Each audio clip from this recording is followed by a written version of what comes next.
എന്നാൽ നമ്മുടെ നാട്ടിൽ എല്ലാത്തിനെയും നമ്മൾ ബോധമില്ലാതെ കാര്യം എന്താണെന്ന് മനസ്സിലാക്കാതെയാണ് എല്ലാത്തിനും ഉൾക്കൊള്ളുന്നത്. അപ്പോൾ അങ്ങനെ ഉൾക്കൊള്ളുന്ന കൂട്ടത്തിൽ ഉൾക്കൊണ്ട ഒരു കഥാപാത്രമാണ് നാരായണത്ത് ഭ്രാന്തൻ. നാരായണത്ത് ഭ്രാന്തൻ എന്ന് പറയുന്നത് ഇന്ത്യയുടെ, പ്രത്യേകിച്ച് കേരളത്തിൻ്റെ ഒരു നല്ല പ്രതിനിധിയാണ്. നാരായണത്ത് ഭ്രാന്തൻ എന്താണെന്ന് പല ആൾക്കാർക്കും അറിയില്ല. പലരും കരുതുന്നൊരു ഭ്രാന്തൻ ഒരു കല്ലുരുട്ടി മലമേലെ കയറ്റി അത് കല്ല് താഴെ ഇട്ട് കൈകൊട്ടിച്ചിരിക്കുന്നു. ആൾക്കാരതിന് വ്യാഖ്യാനം കൊടുത്തു. അവരുടെ കഷ്ടപ്പെട്ട് അധ്വാനിച്ച് നമ്മൾ ഓരോ സംഗതി ഉണ്ടാക്കുന്നു, എന്നിട്ട് നിസ്സാരം പെട്ടെന്ന് തന്നെ നശിപ്പിച്ചു പോയി. ഒരു ഭാഗത്ത് ശരിയാണ്, ഇല്ലാന്ന് ഞാൻ പറയുന്നില്ല. എന്നാൽ അതേ സമയത്ത് അതിനേക്കാളും വളരെ വലുതായ ചില കാഴ്ചപ്പാടുകൾ അതിനകത്തുണ്ട് എന്ന് ഞാൻ അതിലേക്ക് നാട്ടിൽ അറിഞ്ഞിട്ട് തോന്നിയത്. ഇതിലാണ് ഞാൻ നാരായണ ഭ്രാന്തൻ എന്ന് പറഞ്ഞ് ഈ ചെറിയൊരു കഥയ്ക്ക് കൊടുക്കുന്നത്. ഈ കഥയുടെ തുടക്കം ഞാൻ കുറച്ച് മിക്സ് ചെയ്തു. ഈ കഥ ഇങ്ങനെ ചിന്തിക്കാനായിട്ടല്ല, ഈ കഥ ചിന്തിച്ചുകൊണ്ടിരുന്ന സമയത്ത് യാദൃശ്ചികമായിട്ട് എനിക്ക് കാവാലം നാരായണപ്പണിക്കർ സാറിൻ്റെ കാലനത്തീനി എന്ന് പറയുന്ന ആ ദൃശ്യാവിഷ്കാരം കാണുക മാത്രമല്ല, അതിനെ ഞാൻ എൻ്റെ ഹാൻഡി ക്യാം കൊണ്ട് വളരെ വൃത്തിയായിട്ട് നല്ല രീതിയിൽ ഷൂട്ട് ചെയ്യുകയും അത് കാവാലം നാരായണപ്പണിക്കർ സാർക്ക് കൊടുക്കുകയും ചെയ്തു. രണ്ട് കാര്യമുണ്ട്. കാവാലം നാരായണപ്പണിക്കർ സാറിൻ്റെ മൂത്ത മകനായ ഹരികുമാറും ഞാനും ഒരുമിച്ച് ആലപ്പി ST കോളേജിൽ, ഞാൻ, ഹരികുമാർ, ശീമാട്ടിയിലെ കർണൻ, പിന്നെ വിനോദ്, കുരുവിള, തങ്കച്ചൻ, അലക്സാണ്ടർ, അങ്ങനെ കുറേ ആൾക്കാർ ഞങ്ങൾ ഒരുമിച്ചൊരു കാലഘട്ടത്തിൽ ഡിഗ്രിക്ക് ആലപ്പി ST കോളേജിൽ. എൻ്റെ ഫാദർ മരിച്ചു കഴിഞ്ഞ് ഞാനൊരു അനിശ്ചിതത്തിൽ നിൽക്കുന്ന കാലത്ത് ആലപ്പുഴയിലുള്ള എൻ്റെ മകൻ്റെ അനിയത്തി ഡോക്ടർ സൂറായുടെ ഹസ്ബൻഡ് എന്നെ അവിടെ കൊണ്ടുപോയി ST കോളേജിൽ ചേർത്ത് പഠിപ്പിക്കുകയും ചെയ്തു. ആ കാലഘട്ടത്തിൽ എൻ്റെ കൊളീഗ്സാണ് ഇവരെല്ലാം. അങ്ങനെ അതിൽ പരിചയപ്പെട്ട നല്ലൊരു കൊളീഗാണ് ഹരികുമാർ. ഹരികുമാറിൻ്റെ ഫാദറാണ് കാവാലം നാരായണപ്പണിക്കർ. പലപ്പോഴും വാമൊഴി വഴക്കം അങ്ങനെ പല കാര്യങ്ങൾക്കായിട്ട് ഞാൻ അദ്ദേഹവുമായിട്ട് ബന്ധപ്പെട്ടിട്ടുണ്ട്. മന്ത്രി ബേബി സാറുമൊക്കെ ഈ വാമൊഴി വഴക്കം ഒക്കെ ആയിട്ട് ബന്ധപ്പെട്ട് അവിടെ വരുമ്പോൾ ഞങ്ങൾ പോയി കാണുകയും പരിചയപ്പെടുകയും സംസാരിക്കുകയും ഒക്കെ ചെയ്തിട്ടുണ്ട്. പക്ഷെ അവരൊക്കെ വലിയ ആൾക്കാരായി. ഞാനൊരു കൊച്ചു മനുഷ്യനാണ്, എന്നെ പലരും മറന്നു. എൻ്റെ മനസ്സിനകത്ത് കാലനത്തിന് കണ്ടപ്പോൾ അതിനകത്ത് കാലനത്തുന്നു എന്നുള്ള ആ വേർഡിങ്ങിൻ്റെ പ്രയോഗം കൊണ്ടാണ് അതിനെ തെറ്റിദ്ധരിച്ച് കാലനത്തുന്നു എന്നാക്കി അതിന് ജീവിച്ച ഹാസ്യാത്മകമായിട്ടും അതിനെ ചിത്രീകരിച്ചു. പക്ഷേ ഞാൻ അതിനകത്തുനിന്ന് കാലനത്തുന്നു എന്നുള്ളതും കാലനത്തീനി എന്നുള്ളതുമല്ല എടുത്തത്. അതിനകത്ത് അവസാനം നാരായണത്ത് ഭ്രാന്തൻ നിഗ്രഹമോ വേണമെന്ന് പറഞ്ഞു. നാരായണത്ത് ഭ്രാന്തല്ല പറഞ്ഞ് അവിടെ വന്ന് കാളി കൂളി നീടി അവരങ്ങനെ പറഞ്ഞിട്ട് ഞാൻ എന്തെങ്കിലും തന്നിട്ട് പോവച്ചേ, ധരിപ്പിക്കാനും പറ്റത്തില്ല, ജീവിപ്പിക്കാനും പറ്റത്തില്ല, പിന്നെ എന്ത് ചെയ്യാം? പിന്നെ ചോദിച്ചപ്പോൾ പെരിൽ ചെയ്യുമ്പോൾ എൻ്റെ വലത്തെ കാലിൽ പങ്കെടുത്ത ഇടത്തെ കാലിൽ ഇടത്തെ. അപ്പം ആ ഒറ്റ പോയിന്റിൽ നിന്നാണ് ഞാൻ പഠിച്ച ശാസ്ത്രവുമായി ബന്ധപ്പെട്ട് ഞാൻ ചിന്തിക്കാൻ. അങ്ങനെ ചിന്തിച്ചിരിക്കുക ഒരു നോവലറ്റ്, ഒരു കഥ, അല്ലെങ്കിൽ ഒരു ചെറിയൊരു കുറിപ്പാണ് ഞാനിവിടെ പറഞ്ഞ നാരായണ ഭ്രാന്തൻ. നമുക്ക് ആ കഥയിലേക്ക് തുടങ്ങാം. ലോകപ്രസിദ്ധ ശാസ്ത്രജ്ഞനാണ് ഐസക് ന്യൂട്ടൺ. അതുപോലെ തന്നെ മറ്റൊരാളാണ് ആർക്കിമിഡീസ്. ഭൂമിയുടെ ഗ്രാവിറ്റേഷണൽ ഫോഴ്സിന് ഒരു വെളിമാനം ഉണ്ടാക്കിയ മനുഷ്യനാണ് ഐസക് ന്യൂട്ടൺ.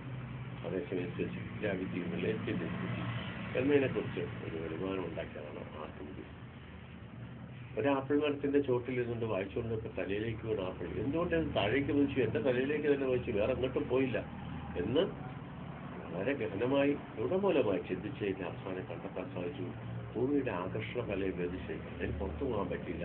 അതുകൊണ്ട് ഭൂമിയുടെ ആകർഷണ വലയത്തിലേക്ക് ആപ്പിൾ നിന്നു. നമ്മളൊക്കെയാണ് ന്യൂന് കിട്ടിയാൽ എടുത്തു, ഒന്ന് തുടച്ചു പഠിച്ചേക്ക്. പക്ഷേ എല്ലാവരും അങ്ങനെ ആയിരുന്നില്ല. അതിൽ നിന്ന് വ്യത്യസ്തനായ ഐസക് ന്യൂട്ടൺ അങ്ങനെയാണ് ഭൂമിയുടെ ആകർഷണ ശക്തിയെക്കുറിച്ച് ലോകത്തിന് മനസ്സിലാക്കുന്നത്. അതേപോലെ ആർക്കിമിഡീസ് ഉണ്ടായത്, ആർക്കിമിഡീസിന്റെ കാലഘട്ടത്തിൽ ഒരു രാജാവ് ഒരു തട്ടാനെ കൊണ്ടൊരു കിരീടം ഉണ്ടാക്കിച്ചു, പൊന്നിങ്കിരീടം. രാജാവിന് സംശയം തോന്നി, കാരണം പൊന്നിങ്കിരീടത്തിന് മുഴുവൻ പൊന്നുണ്ടോ അതോ വേറെ എന്തെങ്കിലും ചേർത്തിട്ടുണ്ടോ, ഇത് ഇനി അഴിച്ചു നോക്കി അറിയിക്കാൻ പറ്റും. ഇത് തിരിച്ചറിയാൻ വേണ്ടി രാജപിളക്കുന്നത് പലതും തോറ്റ് പിൻവാങ്ങിയിടത്താണ്. ഇതിനെക്കുറിച്ച് ഇങ്ങനെ ചിന്തിക്കുകയും ചിന്തിക്കുമ്പോൾ വീട്ടിലെ കുളിമുറിയിൽ, ഭക്തനായ കുളിമുറിയിൽ കുളിക്കാൻ കയറി, യൂറോപ്യൻസ് കുളിക്കുന്നതല്ലേ, കുളി തൊട്ടില്ലാത്ത അതിൽ കിടക്കുന്ന നിറച്ചിരുന്ന വെള്ളത്തിനകത്തേക്ക് ഈ ആർക്കിമിഡീസ് കുളിക്കാനായി ഇറങ്ങിയപ്പോൾ കുറേ വെള്ളം ഒഴിച്ച് വരുന്നിട്ട് അയാൾ ഏകദേശം അതിനെക്കുറിച്ചൊന്ന് നോക്കിയപ്പോൾ ഇയാളുടെ സാന്ദ്രത, ഇയാളുടെ മാസത്തിന് ഇക്വലൻ്റ് ആയിട്ടുള്ള വെള്ളമാണ് ഇതിന് പുറത്തേക്ക് പോയത്. അതേ സമയത്ത് പിന്നെ അയാൾ അത് കഴിഞ്ഞ് എന്ത് ചെയ്തു, അതുപോലെ വെള്ളം നിറച്ചിട്ട് വേറൊരു ചെറിയ ഒരു കല്ല് അതിനകത്ത്, കല്ലിന് അനുപാതികമായിട്ട് വെള്ളം പോകും. പിന്നെ അയാളത് മാറ്റിയിട്ട് അതിനകത്ത് മറ്റ് പല സാധനങ്ങളും കിട്ടും, അതിന് അനുപാതകമായിട്ടുള്ള വെള്ളം. അപ്പോൾ അങ്ങനത്തെ മനസ്സിലായി ഓരോ വസ്തുവിനും ഓരോ ലോകത്തിനും അതിൻ്റെ ആ മാസും അതിൻ്റെ ഇതും മെക്കാനിസം വെച്ചുകൊണ്ടുള്ള ഒരു മെറ്റീരിയൽ, അതിന് ഇക്വലൻ്റ് ആയിട്ടുള്ള വെള്ളമേ അതിനകത്ത് നോക്കിയിട്ട്. അപ്പോൾ ഒരു സ്വർണ്ണക്കിരീടം പ്യൂർ ഒരു സ്വർണ്ണക്കിരീടവും പ്യൂർ ഒരു ചെമ്പൻ കിരീടവും വെള്ളത്തിലിട്ട് നോക്കിയാൽ സ്വർണ്ണക്കിരീടം തള്ളുന്ന വെള്ളമായിരിക്കത്തില്ല ചെമ്പൻ കിരീടം തള്ളുന്ന വെള്ളം. ഇതിൻ്റെ രണ്ടിൻ്റെയും കൂടെ കോമ്പിനേഷൻ ആകുമ്പോഴോ ഇതിൻ്റെ രണ്ടിൻ്റെയും ഇടയ്ക്ക് നിൽക്കും. അങ്ങനെ അയാൾക്കത് ബോധ്യം വന്നപ്പോൾ നഗ്നനായി അദ്ദേഹം തെരുവിലൂടെ യുറേക്ക കണ്ടെത്തി എന്ന് പറഞ്ഞ് ഓടി രാജാവിൻ്റെ മുമ്പിൽ ഇത് അവതരിപ്പിച്ചു. അങ്ങനെ അയാൾ അത് വിജയം കൈവരിപ്പിച്ചു. അങ്ങനെ വളരെ വ്യത്യസ്തമായ ചില സാഹചര്യങ്ങളിൽ മനുഷ്യൻ ചിന്തിക്കുന്നത് കൊണ്ടാണ് ഇങ്ങനെയുള്ള ഓരോ കാര്യങ്ങളും നമുക്ക് എത്തിപ്പെടുന്നത്. അങ്ങനെ ഞാൻ ശാസ്ത്രജ്ഞനല്ല, പക്ഷേ എനിക്ക് ചെറുപ്പം തൊട്ട് കിട്ടിയ ഒരു അനുഗ്രഹം എൻ്റെ അപ്പൻ്റെ അപ്പനും പറ്റും എല്ലാവിധ വേദഗ്രന്ഥങ്ങളും പുസ്തകങ്ങളും മേടിച്ചു വെക്കുക, വായിക്കുകയും ചെയ്യുക. ഇത് ഞാൻ എൻ്റെ കുട്ടിക്കാലത്ത് ഞങ്ങളുടെ തട്ടുംപുറത്ത് കയറി പിന്നെ പറയാൻ തമാശയ്ക്ക് കളിക്കാനും ഒക്കെ ആയിട്ട് ഇങ്ങനെ തട്ടുംപുറത്ത് കയറി എനിക്ക് ഒരുപാട് പുസ്തകങ്ങൾ എത്തിയിട്ടുണ്ട്. ഞാൻ കുറേ പുസ്തകങ്ങൾ വായിച്ചു. അങ്ങനെ വായിച്ചപ്പോഴാണ് ലോകത്തെക്കുറിച്ച് നമ്മൾ വായിച്ചതോ വെറും കണ്ടതോ മാത്രമല്ല തീരുമാനിക്കേണ്ടത്. കാരണം അതിനെക്കുറിച്ച് ശരിക്കും ചിന്തിച്ചെങ്കിൽ മാത്രമേ അതിൻ്റെ അർത്ഥവും വ്യാപ്തി കിട്ടുള്ളൂ. പിന്നീട് ഞാൻ വളർന്നു വലുതാകുമ്പോൾ ഒരു മുസൽമാനായി ഞാൻ പലപ്പോഴും ഖുർആൻ ക്ലാസ്സുകളിൽ അറ്റൻഡ് ചെയ്തിട്ടുണ്ട്.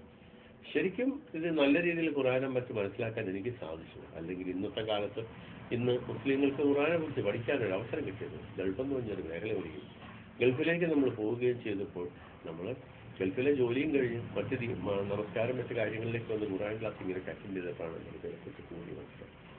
അങ്ങനെ മനസ്സിലായപ്പോൾ ഖുർആനിൽ പലയിടത്തും പറയുന്ന ഒന്നുണ്ട്, ഒരായത്താണ് ചിന്തിക്കുന്നതിന് ഖുർആനിൽ ദൃഷ്ടാന്തമാണ്. അപ്പോൾ പലയിടത്തും ഇത് കണ്ടപ്പോൾ ഞാൻ ഖുർആൻ എടുത്ത് മൊത്തത്തിൽ വായിച്ചു വെച്ചപ്പോൾ അത് ഒരുപാട് സ്ഥലത്ത് ഇങ്ങനെ എഴുതുന്നത്. അപ്പോൾ ഞാൻ വിചാരിച്ചു ചിന്തിച്ചാൽ മാത്രമേ നമുക്ക് അതിൻ്റെ ഉൾക്കാൻ പോയിട്ടുള്ളൂ. അത് കൊല്ലുന്നുണ്ട്, ചിന്തിച്ചാൽ ഒരു അന്തമില്ല, ചിന്തിച്ചില്ലെങ്കിൽ കുന്തവുമില്ല. ശരിയാണ്, ചിന്തിച്ചാൽ ഒരു അന്തമില്ല, ചിന്തിച്ചില്ലെങ്കിലും ഒരു കുന്തവുമില്ല. ചിന്തിക്കാതെ അങ്ങനെ ചിന്തിച്ച പല കാര്യങ്ങളെക്കുറിച്ച് ചിന്തിച്ചപ്പോഴാണ് നാരായണത്തെ പ്രാർത്ഥന സംബന്ധിക്കുന്ന ഈ കാര്യം എനിക്ക് മനസ്സിലായി എന്താണെന്ന് നോക്കാം. അപ്പോൾ ഐസക് ന്യൂട്ടണും ആർക്കിമിഡീസും കൂടെ, ഐസക് ന്യൂട്ടൺ ഒഴിക്കുന്നു, ആർക്കിമിഡീസ് ഒഴിക്കുന്നു, രണ്ടുപേരും കൂടെ നോബൽ പ്രൈസ് മേടിക്കാനായിട്ട് പോകുന്നതായിട്ടാണ് ചിത്രം. അവർ രണ്ടുപേരും കൂടെ ഒരു വഴിയിലെത്തി. ആ വഴിയിലൂടെ മുന്നോട്ട് ഇങ്ങനെ സഞ്ചരിച്ച് കുറേ ദൂരം പോകുമ്പോൾ ഒരു സ്ഥലം അവരിങ്ങനെ വർത്താനം പറഞ്ഞു. ഐസക് ന്യൂട്ടൺ ഗ്രാവിറ്റേഷൻ ഫോഴ്സിനെ കുറിച്ചും ആർക്കിമിഡീസ് സ്പെസിഫിക് ഗ്രാവിറ്റി റിലേറ്റഡ് ഡെൻസിറ്റിയെ കുറിച്ചൊക്കെ ഇങ്ങനെ സംസാരിച്ച് നോബൽ പ്രൈസ് മേടിക്കാനായിട്ട് പോകുന്ന വഴിക്ക് അങ്ങനെ അവരിങ്ങനെ നോക്കി പറഞ്ഞു ഒരാൾ ഒരു ഒറ്റ കൊണ്ടെടുത്ത മുടി പന്നങ്കൃതമായിട്ട് ഇട്ടിരിക്കുന്ന ഒരു കാലിൽ മന്തുള്ള ഒരാൾ ഒരു വലിയ കല്ലുരുട്ടി ഒരു മലയുടെ മുകളിലേക്ക് കയറ്റിയിട്ട് അത് മുകളിൽ കെട്ടി തള്ളിത്താഴെ. ഇത് പല പ്രാവശ്യം ആവർത്തിക്കുന്നത് ഇവർ പലപ്പോഴും കണ്ടിട്ടുണ്ട്. പക്ഷെ ഇപ്പോൾ ഇവരിങ്ങനെ പോകുന്ന വഴിക്ക് ഇത് കണ്ടപ്പോൾ ഐസക് ന്യൂട്ടൺ ആർക്കിമിഡീസിന് പറഞ്ഞു, ആർക്കി അങ്ങനെ എന്താണ് കാണിച്ചത്, നമുക്കൊന്ന് പോയി ചോദിക്കാം. ആർക്കിമിഡീസ് പറഞ്ഞു, അങ്ങേർക്ക് ഭ്രാന്തല്ല, എന്താ കല്ലുരുട്ടി ഇത്രയും കഷ്ടപ്പെട്ട് കല്ലുരുട്ടി മണ്ടവരെ കൊണ്ടിട്ടുണ്ട്, തള്ളിത്താഴ് കൈ കൊടുത്തിരിക്കുന്നു. ഐസക് ന്യൂട്ടൺ പറഞ്ഞു, അങ്ങനെ നമ്മൾ തള്ളിപ്പറയുന്നത് ഇതുപോലുള്ള പല ഭ്രാന്തിൽ നിന്നാണ് നമ്മളും ഇതുപോലൊക്കെ വന്നത്. നമുക്കൊന്ന് പോയി ചോദിക്കാം, എന്തിനാണ് അങ്ങനെ ഇങ്ങനെ തള്ളി താഴെ ഇടുന്നു, പിന്നെ കൈകൊട്ടിച്ചിരിക്കുന്നു. അവസാനം നിവൃത്തിയിട്ട് ഇത് അപ്പോൾ അവർ വേണ്ട വേണ്ടെന്ന് പറഞ്ഞാൽ അവരൊക്കെ പോയി. അവർ പോയി നോബൽ പ്രൈസ് ഒക്കെ അവിടെ തിരിച്ചു വരുമ്പോഴും കാണുന്നത് ഈ ഭ്രാന്ത് കല്ലുരുട്ടി മലയുടെ മണ്ടയ്ക്കിട്ട് തള്ളി താഴെ. ഐസക് ന്യൂട്ടൺ ഒരു സംഗതിയുണ്ട്, സംഗതി കണ്ടു കഴിഞ്ഞാൽ അതെന്താണെന്നൊന്നും അറിയുന്നതാണ് വരെ വാക്കാൻ മനസ്സിലായി. അങ്ങനെ ന്യൂട്ടൺ ആർക്കിമിഡീസിൽ നിന്ന് ഈ പറയുന്ന ആളിലേക്ക് വന്നു. അതും ഇങ്ങനെ കണ്ടു. അങ്ങനെ ഈ അവിടെ നിന്ന ആളുകൾ, നമ്മളെ ന്യൂട്ടനും ആർക്കിയാണ് അല്ലേ, എന്താ കയ്യിലിരിക്കുന്നത്, നോബൽ പ്രൈസ് ഒക്കെ മേടിച്ചിട്ട് വരുന്ന വഴിയായിരിക്കും. ശരി, കൊള്ളാം. ഭൂമിയുടെ ഗ്രാവിറ്റേഷൻ ഫോഴ്സ്, ഭൂമിയുടെ ഭൂഗുരുത്വത്തെ കുറിച്ച് കണ്ടുപിടിച്ചു. അതുപോലെ തന്നെ വസ്തുക്കളുടെ സ്പെസിഫിക് ഗ്രാവിറ്റി ഡെൻസിറ്റിയെ കുറിച്ച് കണ്ടുപിടിച്ചു. കൊള്ളാം, നല്ല കാര്യം. ശരി. ഐസക് ന്യൂട്ടൻ ചോദിച്ചു, ഭവാൻ അങ്ങ് എന്താണ് ഈ കല്ല് ഇത്രയും ഭാരിച്ച കല്ല് ഉരുട്ടി അതിൻ്റെ മലയുടെ മണ്ടേ കൊണ്ടിട്ട് അത് തള്ളി താഴെ കൈകൊട്ടിച്ചിരിക്കും. നോക്ക, നീ ഇങ്ങനെ ചോദിക്കാൻ പാടില്ല. ഞാൻ വിചാരിച്ചു നിങ്ങൾക്ക് മറ്റുള്ള മനുഷ്യന് ഇത്തിരി കൂടെ ചിന്തിക്കാനുള്ള ശേഷി ഉണ്ട്, പക്ഷെ നീ ഒരു സെക്കൻഡ് ചിന്തിച്ചില്ല. ആ ന്യൂട്ടൺ ഇങ്ങനെ വന്ന് ഈ കല്ലെന്നെടുത്ത് മലയുടെ മുകളിൽ നിന്ന് കൊണ്ടുവച്ചു. എന്നാൽ ന്യൂട്ടൺ വന്നിട്ട് കല്ലെടുത്ത് പൊക്കാൻ നോക്കിയിട്ട് എന്ത് ചെയ്താൽ പോകുന്നില്ല, ഭയങ്കര വൈകിട്ട്. അങ്ങനെ പറഞ്ഞില്ല, ആർക്കി നോക്കിയിരിക്കാം, നീയും കൂടെ സഹായിച്ചോട്. അപ്പൊ ആർക്കും ന്യൂട്ടനും കൂടെ വന്നിട്ട് രണ്ടുപേരും കൂടെ പറ്റും ഒരുമാതിരി കല്ല് പൊങ്ങുന്നുണ്ട്, എന്നാലും പൊക്കി എടുക്കുന്നുണ്ടാവുന്നത്. ഞാൻ പറഞ്ഞൊരു കാര്യം ചെയ്യും, നീ അത് പതിയെ അങ്ങോട്ട് ഉരുട്ടിക്കയറ്റേ. അപ്പൊ ഉരുട്ടിയപ്പോൾ അത് അവിടെ കയറിപ്പോകുന്നു മുകളിലോട്ട്. അപ്പോൾ പൊക്കിയ പാടുമില്ല. അങ്ങനെ ഉരുട്ടി അതങ്ങ് മലയുടെ മണ്ണിൻ്റെ മുകളിൽ കൊണ്ട് വെച്ചു. അതവിടെ മുകളിൽ കൊണ്ട് വെച്ചില്ല വെച്ചു. ഇനി നീ പയ്യെ ആ കല്ല് തള്ളുകളിലേക്ക് തള്ളിയപ്പോൾ പെട്ടെന്ന് ആ കല്ല് താഴേക്ക് പോയി.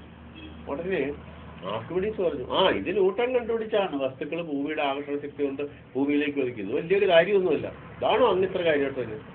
നീ കല്ല് താഴെയിട്ടില്ലേ, ഇനി ഇറങ്ങിയോ. ആ കല്ല് വീണ സ്ഥലം ഒന്ന് പോയി നോക്കി. കല്ല് വീണ സ്ഥലം പോയി നോക്കുമ്പോൾ അവിടെ ഒരു കുഴി എന്നാണ് ചെറുപ്പം. ഇതിനകത്ത് നിനക്ക് എന്താ മനസ്സിലായത്? നീ പറഞ്ഞ ഒരു ഭാഗം ശരിയാണ്, മുകളിൽ നിന്ന് കല്ല് താഴേക്ക് വരാൻ ആരുടെയും സഹായം വേണ്ട, താഴെ നിന്ന് കല്ല് മുകളിൽ കൊണ്ട് നമ്മൾ ഒരുപാട് പാടുപെട്ടു. അതാണ് നമ്മൾ ഒരുപാട് അധ്വാനിച്ച് വ്യക്തികൾ കണ്ടെത്തിയിട്ട് ഒരു നിമിഷം കൊണ്ട് തള്ളി താഴെ ഇടുന്നു. ഇതായിരിക്കും എന്ന് പറയാൻ പോകുന്നു. അതും ഒരർത്ഥമാണ്. നമുക്കല്ലാതെ ഒന്നുകൂടെ കൂടെ കടന്നൊന്ന് ചിന്തിക്കാം. ഈ കല്ല് നിങ്ങളോടൊന്ന് പൊക്കി മുകളിൽ കൊണ്ടുപോകാൻ പറ്റുമ്പോൾ നിങ്ങൾക്ക് ബുദ്ധിമുട്ടായിരുന്നു അല്ലേ? പക്ഷേ ഞാൻ പറഞ്ഞു രണ്ടുപേരും വിചാരിച്ചിട്ട് പറ്റിയില്ല. അപ്പോൾ ഞാൻ ഒന്ന് ഉരുട്ടിക്കയറ്റാൻ പറ്റുമ്പോൾ ഉരുട്ടിയപ്പോൾ അത് കയറി. എന്തുകൊണ്ടാണ് ഉരുട്ടിയപ്പോൾ കയറിയ? ചരിഞ്ഞ പ്രതലത്തിലൂടെ വസ്തുക്കളെ സാധാരണ ഉപയോഗിക്കുന്ന ഊർജത്തിന്റെ 1/3 ഊർജ്ജം ഉപയോഗിച്ചാലും അതിനെ നമുക്ക് പ്രയാസമില്ലാത്തന്നെ ഉയർത്താം, അല്ലെ മുകളിൽ കൊണ്ടുപോകാം. ചരിഞ്ഞ പ്രതലത്തിൽ എളുപ്പം ചെയ്യാൻ പറ്റുമെന്ന് പഠിച്ചിട്ടുണ്ട്. ഇതല്ലല്ലോ ടാൻജന്റ്. അത് തന്നെ. അപ്പം ന്യൂട്ടണ് ഒരു രണ്ടുപേരുടെ മുഖത്തൊരു ഒരു ജാളിയുടെ ഒരു വ്യത്യസ്ത ഭാവമൊന്നുമില്ല. നമ്മളെക്കാളും കൂടുതൽ കാര്യമായിരുന്നു. ശരി, അങ്ങനെ ഈ കല്ലിനെ മുകളിൽ കൊണ്ടുപോയി. ഈ കല്ല് താഴെ ഇരുന്നപ്പോൾ അതിനെന്താണുള്ളത്? ഇതിലൊരു പൊട്ടൻഷ്യൽ എനർജി. ഈ കല്ലിന് ഉരുട്ടി അങ്ങ് മണ്ടയിൽ കൊണ്ടുപോയപ്പോഴോ ഇതിൽ കൈനറ്റിക് എനർജി വേണം അല്ലേ? കാരണം ഇത്രയും മാസം എർത്തിന്റെ ഗ്രാവിറ്റേഷനെ ഭേദിച്ചുകൊണ്ട് അത്രയും ഉയരത്തിലിരിക്കുമ്പോൾ അതിനൊരു പവറുണ്ട്. ഒരു തള്ളിയപ്പോൾ പടമൊന്നും പിന്നെ താഴോട്ട് കൊടുക്കും. അത് ഭൂമിയുടെ ഗ്രാവിറ്റേഷൻ ഫോഴ്സ് തന്നെയാണ് ന്യൂട്ടൺ കണ്ടുപിടിച്ചത്. പക്ഷെ താഴെ വന്ന് നോക്കിയപ്പോൾ എന്താകണ്ടേ? അത് വീണടത്ത് ഒരു കുഴി. അതെങ്ങനെ ഉണ്ടായ? കാരണം അതിന്റെ മാസും ആ വെലോസിറ്റിയും കൂടെ ഇമ്പാക്ട് ഉണ്ടാക്കിയ ഹാമറിങ് എന്ന് പറയുന്നതാണ് താഴെ ഉണ്ടാക്കുന്നത്. ഇത്രയും കൂടെ അതിനാണ് നമ്മൾ ഇങ്ങനെയൊക്കെ ചിന്ത വെച്ചിട്ട് വളരെ പെട്ടെന്ന് ഇത്ര അറിഞ്ഞു കഴിഞ്ഞാൽ ന്യൂട്ടണും ആർക്കുവിളിച്ച് കൈകൊട്ടി സന്തോഷിക്കുന്നുണ്ട്. കാരണം ആരാണ് കൈകൊട്ടി നിൽക്കുന്നത്? നമ്മൾ കണ്ടില്ലേ കൊച്ചു പിള്ളേർ ഒളിച്ചേ കണ്ട കളിക്കുമ്പോൾ അങ്ങനെ ഇങ്ങനെ ഓരോരുത്തരെ കണ്ടുപിടിക്കാൻ പറ്റും. നമ്മൾ ആളെ കണ്ടുപിടിച്ച് കഴിയുമ്പോൾ കുട്ടികൾ കൈകൊട്ടി കണ്ടുപിടിച്ച് കൈകൊട്ടിച്ചിരിക്കും. എന്ത് വസ്തുവും നമ്മുടെ മനസ്സിൽ, ദൃശ്യാവിഷ്കാരത്തിൽ, നമ്മുടെ ബോധമണ്ഡലത്തിൽ അത് ശരിക്കും അതിൻ്റെ റിയൽ മീനിങ്ങോട് എത്തിക്കഴിയുമ്പോൾ നമുക്ക് എവിടുന്നുമില്ലാത്ത അതിനൊക്കെ ഒരു ആനന്ദമുണ്ടാകും. അതിൻ്റെ ഒരു റിഫ്ലക്റ്റാണ് കൈകൊട്ടിച്ചിരിക്കുന്നത്. അല്ലാതെ അതിന് നമ്മളങ്ങനെ കൈകൊട്ടിച്ചിരിക്കുന്നവരെയല്ല നമ്മുടെ ഭ്രാന്തന്മാരെ എന്ന് പറയാൻ പാടില്ല. കാരണം അറിവ് യഥാവിധി തഥാവിധി നല്ല രീതിയിൽ നമുക്ക് ലഭിക്കുമ്പോൾ കിട്ടുന്ന അനന്തമായ ആഹ്ലാദത്തിൻ്റെ ഒരു പ്രതിധ്വനി, അതിൻ്റെ ഒരു പ്രതിച്ഛായ മാത്രമാണ് സന്തോഷത്തോടെ കൈകൊട്ടിക്കുന്നത്. അത് പറഞ്ഞപ്പോൾ ന്യൂട്ടനും ആർക്കിമിഡീസും മനസ്സിലായി. ക്ഷമിക്കണം, നമ്മൾ എത്ര ഉദ്ദേശിച്ചില്ല. അപ്പോൾ പെട്ടെന്ന് പിന്നെ ന്യൂട്ടൺ ഒരു സംശയം. ന്യൂട്ടൺ അല്ല ആർക്കിമിഡീസ്. പ്രഭു, ഞങ്ങൾ അങ്ങോട്ട് പോകുമ്പോൾ അങ്ങയുടെ വലത്തേക്കാലായിരുന്നു, ഇപ്പം ഇങ്ങോട്ട് വന്നപ്പോൾ അങ്ങയുടെ ഇടത്തേക്കാലാണ്. അതെന്താ കാര്യം? അതൊന്നും ഒരു പിടി എന്താ എൻ്റെ കളി എന്താ? അതൊരു അതെ, നിങ്ങൾ അങ്ങോട്ട് പോയി കുറേ കാലം കഴിഞ്ഞിട്ട് ഇപ്പം നിങ്ങൾ പോയി. ഞാൻ ഈ ചുടുകാട്ടിലാണ് കഴിക്കുന്നത്. എൻ്റെ ജീവിതം ഇവിടെ ചുടുകാടാണ്. ഈ ചുടുകാട്ടിൽ ശവങ്ങൾ ദഹിപ്പിക്കുമ്പോഴുള്ള ആ ചൂട്, അതിനകത്ത് ഞാൻ നിൽക്കുന്നു. ഇവിടെ എന്തെങ്കിലും അവരതിൻ്റെ കർമ്മങ്ങൾക്കായി കൊണ്ടുവയ്ക്കുന്ന എന്തെങ്കിലും അതൊക്കെ കാട്ടിക്കഴിച്ച് ഞാൻ ചെയ്യും. അങ്ങനെ ഞാൻ ഈ കാട്ടി നിൽക്കുമ്പോൾ ചുടുകാട് കാളിക്കും നീലിക്കും കുലിക്കും അവർക്കുള്ള സ്ഥലമാണ് എന്നാണ് അവരുടെ ന്യായം. ഞാനൊരു ദിവസം അവിടെ ഇരുന്നപ്പോൾ ഞാനിവിടെ സാറിന് വരുന്ന എൻ്റെ ഈ കാലിൽ വലത്തെ കാലിൽ നിങ്ങൾ കണ്ടിരുന്നല്ലോ മന്ത്, അത് നീര് ചൊറിയും വല്ലാതെ. അപ്പം ഞാനതൊരിത്തിരി വന്നിരുന്നിട്ട് എൻ്റെ വലിയ കാലും ഒന്ന് ചൂടാക്കും, അനക്കും, ചെറിയ കാലും ഒന്ന് അനക്കും. അങ്ങനെ അതിൻ്റെ എങ്ങനെ അനത്തി അതിൻ്റെ ചൊറിച്ചിൽ അതങ്ങനെ ഇരിക്കുക. അതിന് ഒരു ദിവസം ഇരിക്കുമ്പോൾ ഇങ്ങനെ ചിലപ്പോൾ കാളിയും നീതിയും കുതിയും എല്ലാം കൂടെ അവിടെ പറഞ്ഞു, ഇത് ഞങ്ങളുടെ സ്ഥലമാണ്, ഇവിടുന്ന് പോകുന്നത്. അങ്ങനെ പ്രത്യേകിച്ച് ഒരു സ്ഥലമൊന്നുമില്ല.